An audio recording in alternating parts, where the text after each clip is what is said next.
अकोला शहरातील चैतन्य कॉलनीमध्ये काल सकाळी मोठ्या गोंधळाची स्थिती निर्माण झाली, जेव्हा एक प्रचंड विषारी घोणस सापाने उंदीर गिळताना थरारक दृश्य दिसले।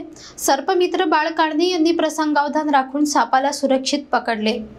काल दिनांक 3 जुलै रोजी अकोल्यातील गोरक्षण रोडवरील चैतन्य कॉलनीमध्ये एक अत्यंत धोकादायक आणि विषारी घोणस साप आढळून आल्याने परिसरात खळबळ उडाली।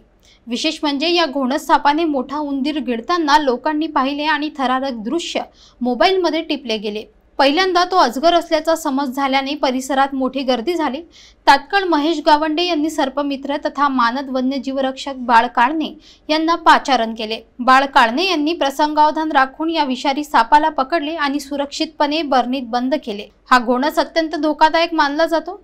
याच्या शरीराची जाडी व ताकद प्रचंड असते आणि तो रागावल्यास शेपटीपासून मानपर्यंत शरीर हलवतो।